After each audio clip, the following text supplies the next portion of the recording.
మంచిది. దేవుని బిడ్డలకి నా హృదయపూర్వక వందనాలు. మనం ఈ నెల వాగ్దానం కోసం వెళ్ళిపోదాం. కీర్తనలు 106, కీర్తనలు గ్రంథము 106, కీర్తన 106, 45వ వచనము. నేను చదువుతా, వినండి.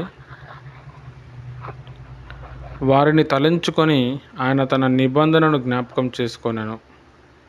తన కృప బాహుల్యమును బట్టి వారిని కరుణించెను.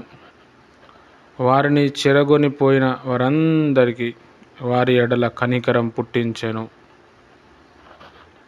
యెహోవా మా దేవా, మమ్మును రక్షింపుము. మేము మీ పరిశుద్ధ నామమునకు కృతజ్ఞతాస్తుతులు చెల్లించునట్లును, నిన్ను స్తుతించుచు మేము అతిశయించునట్లును అన్యజనులలో నుండి మమ్మను పోగు చేయుము. చాలు. ఇశ్రాయేలు దేవుడైన యెహోవా యుగములన్నిటిను స్తుతి నొందునుగాక. ప్రజలందరూ ఆమేన్ అందుదురుగాక. యెహోవాను స్తుతించుడి. చాలు. ప్రార్థన చేసుకుందాం. స్తోత్రం తండ్రి, పరిశుద్ధమైన దేవ, అబ్రహాం, ఇస్సాకు, యాకోబుల గొప్ప దేవ, నీకు వందనాలు ప్రభా. మరి మంచి వాక్యం ఇచ్చినారు. ఈ వాక్యంలో ఉన్న గూఢ సంగతులు మాకు బయలుపరిచి నాకు కనిపించము, అందరికీ కనిపించు. నాతో మాట్లాడము, అందరితో మాట్లాడమని యేసు నామంలో ప్రార్థిస్తున్నాను తండ్రి. ఆమెన్. మంచిది. దేవుడు మరి చాలా శ్రేష్టమైన వాగ్దానం మరి ఇచ్చాడు. ఈ వాగ్దానంకి చాలా చరిత్ర ఉన్నది. నా లైఫ్లో ఈ వాగ్దానం చాలా గొప్పగా నెరవేర్చబడ్డది.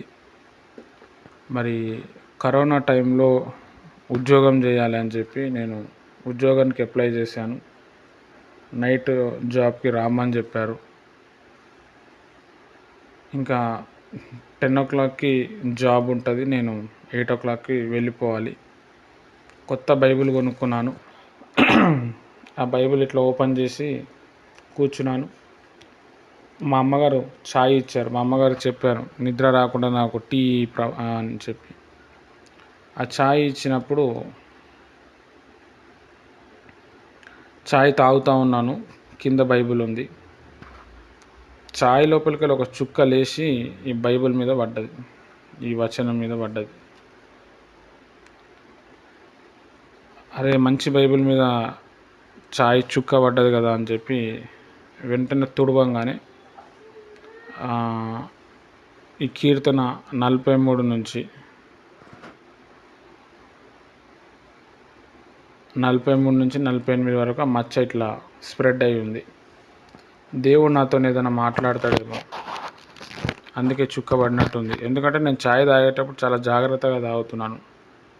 అసలు ఛాయ్ చుక్క కింద పడటం ఇంపాసిబుల్, కానీ పడ్డది. అప్పుడు చూసినప్పుడు దేవుడు నాతో చెప్తున్నాడు. 44వ వచనంలో ఉంటుంది,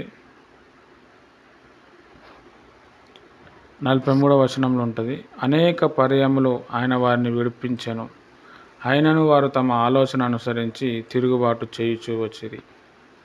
దేవుడేమో ఉద్యోగం చేయకు, సేవ చేయి, నేను నీకు పోషిస్తా అని మొదట్లోకి చెప్తా ఉన్నాడు.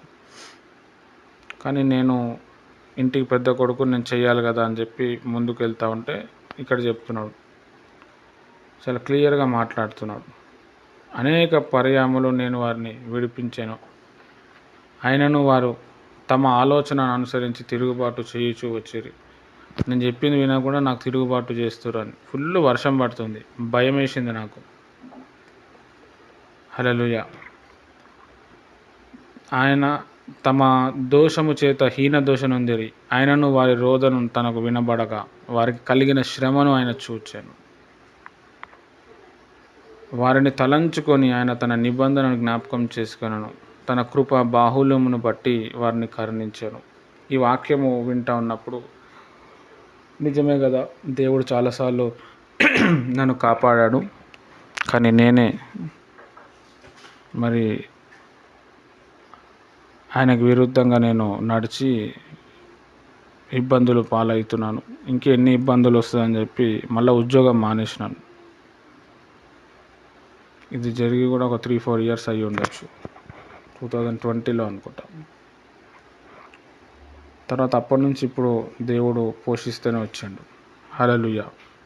ఈరోజు మనము 45వ వచనం చూస్తే దేవుడు మనల్ని జ్ఞాపకం చేసుకున్నాడు. ఆయన నిబంధన జ్ఞాపకం చేసుకొని ఈ నెలంతా కూడా తన కృపతో మనని నడిపిస్తాడు. మనం ఆత్మీయంగా బాగా ఎదుగుతాం ఈ నెలలో. తర్వాత సైతాన్ కూడా మనతోని చాలా యుద్ధం చేస్తూ ఉంటాడు, చాలా డిస్టర్బెన్స్ చేస్తూ ఉంటాడు. కానీ దేవుని కృపను బట్టి మనం ఆయన కృపలో వెళ్ళిపోతూ ఉంటాం. ఈ నెల ఎక్కువగా దేవుని యొక్క చిత్తం గురించి మనం బాగా జ్ఞాపకం చేసుకుంటాం. దేవుని యొక్క చిత్తము మనకు చాలా క్లియర్గా అర్థమవుతుంది, చాలా ఈజీగా అర్థమవుతుంది, చాలా క్లియర్గా అర్థమవుతుంది.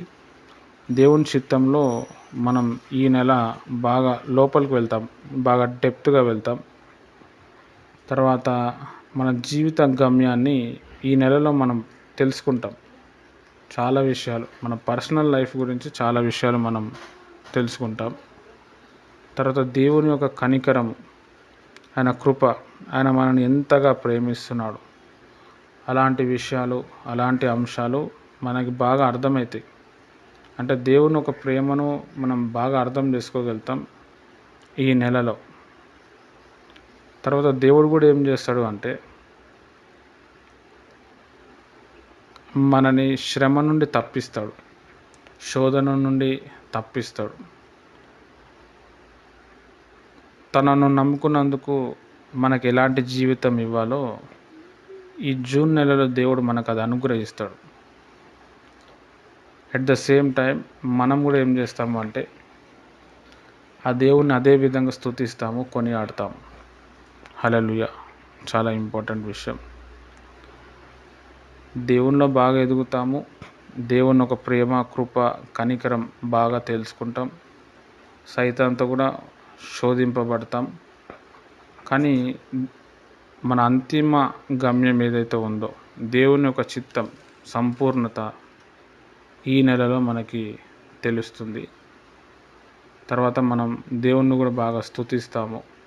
దేవుని ఒక ఆత్మలో మనం ఈ నెలలో బాగా లీలమవుతాం.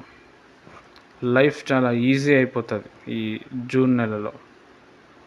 మనకున్న అప్పులు కావచ్చు, లేకపోతే మనకున్న హెల్త్ ప్రాబ్లమ్స్ కావచ్చు, మన ఇంట్లో ఉన్న బంధకాలు కావచ్చు, మే నెలలో వచ్చినంత డిస్టర్బెన్స్ ఈ జూన్ నెలలో మనకు కనిపించదు. లైఫ్ చాలా ఈజీగా అయిపోతుంది. ఈ జూన్ నెల కూడా చాలా ఈజీగా అయిపోతుంది. అరే అప్పుడే జూన్ నెల అయిపోయిందా అన్నట్టు ఉంటుంది. దాని తర్వాత కొత్త కొత్త రుచులు మనం తింటాం, కొత్త కొత్త విషయాలు మనము నేర్చుకుంటాం. తర్వాత కొత్త కొత్త ఆలోచనలు ట్రై చేస్తాం మనం. ఎప్పుడు మన జీవితంలో ట్రై చేయని విషయాలు, మనకు తెలియని విషయాలు దేవుడు మనకి నేర్పిస్తాడు. కొత్త కొత్తవి లైఫ్కి సంబంధించిన విషయాల్లో మనం ముందుకు వెళ్ళడానికి ప్రయత్నం చేస్తాం. ఇప్పటి వరకు ఉన్న లైఫ్ డిఫరెంట్ ఉంటుంది. ఈ నెలలోంచి ఉన్న లైఫ్ డిఫరెంట్ ఉంటుంది. ఎక్కువగా దేవుని మీద భారం వస్తుంది. అరే దేవుడు నా కొరకు చనిపోయాడు కదా, నా కొరకు నిబంధన చేసాను కదా, నేను ఎలా ఉండాలి, నేను ఎందుకు ఇట్లా ఉంటున్నాను, నా జీవితాన్ని నేనే మార్చుకోవాలని చాలా వరకు మనమందరం మన జీవితాన్ని మార్చుకోవటానికి, మనం కూడా మారిపోవటానికి చాలా స్కోప్ ఉంటుంది. చాలా విషయాల్లో కొత్తదనం అనేది వస్తుంది.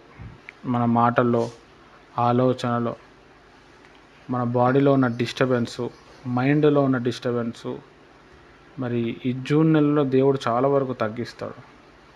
ఒక 80% మనము చాలా ప్రశాంతంగా, నెమ్మదిగా ఉంటాం, సమాధానంగా ఉంటాం. మనమే అంటాం ఈ నెల చాలా ప్రశాంతంగా గడిచింది అని. ఈ నెల గడిచినట్టు మనకి మన జీవితంలో ఏ నెల కూడా గడవదు. అంత ఈజీగా ఈ జూన్ నెల మనకి దేవుని ఒక కృప చాలా ఉంటుంది. దేవుని కృపలో మనము సంతోషించుకుంటూ, ఆనందించుకుంటూ వెళ్తాం. పోయిన నెలలో ఇంట్లో అన్ని గొడవలు, టెన్షన్స్, మరి ఒకరి మాట ఒకరు వినకుండా ఇట్లా మనం ప్రాబ్లం ఫేస్ చేసినాం మే నెలలో. జూన్ నెలలో అట్లా ఉండదు. ఫ్యామిలీస్ అన్నీ కూడా చాలా సంతోషంగా ఉండటం. తర్వాత ఫ్రెండ్స్, పాత ఫ్రెండ్స్ మళ్ళా కనెక్ట్ అవుతారు. పాత విషయాలు మళ్ళా జ్ఞాపకం చేసుకుంటాం. పాత స్నేహితులు, పాత ప్రాంతాలు, అలాంటి ప్రాంతాలకు మనం వెళ్తాము. తర్వాత ఎక్కడ వెళ్ళినా కానీ దేవుని ఒక కృప గురించి, దేవుని ఒక ఉద్దేశం కోసం మనం మాట్లాడతాం. దేవుని ఒక సంకల్పం మన పట్ల ఈ విధంగా ఉందా అని చెప్పి మనం అందరం కూడా దేవుణ్ణి బలంగా స్తుతిస్తాం. హల్లెలూయా. మరి దేవుడు ఈ నెల మనకి ఆ విధంగా ఇవ్వబోతున్నాడు. దేవుడు తన నిబంధన జ్ఞాపకం చేసుకొని ఆయన కృప మన మీద కుమ్మరించి మనల్ని కాపాడుకుంటాడు ఈ నెలలో. కాబట్టి ఈ నెల కోసం ఈ వాగ్దానాలు పట్టుకొని మనం అందరం ప్రార్థన చేద్దాం. మంచిది. దేవుడి మాటలు దీవించును గాక. ఆమెన్. స్తోత్రం తండ్రి, పరిశుద్ధమైన దేవ, ఈ కాన్ఫరెన్స్ ప్రేయర్ని మీరు ఆశీర్వదించండి. ఇందులో ఎంతమంది వచ్చినారో వారిని మీరు దీవించు. వారికి ఉన్న బంధకాలు, బలహీనతలన్నీ కొట్టివేయండి. ఆత్మ పూర్ణులుగా మార్చు, సాక్షిగా నిలబెట్టు, రాకడలో సిద్ధపరచు, నెమ్మది సైతాన్ని బంధించు. ఈ చెప్పిన మాటలన్నీ ఫలించుట కృప ఇచ్చి ఆశ్చర్యకార్యాలు చేయమని యేసుక్రీస్తు నామంలో ప్రార్థిస్తున్నాను తండ్రి. ఆమెన్. ప్రభువైన యేసుక్రీస్తు కృప, తన యొక్క పరిశుద్ధ ఆత్మ సహవాసం ముఖ్యంగా మీకు సదాకాలం తోడ నడిపించును గాక. ఆమెన్. అందరికీ praise the lord. Thank you.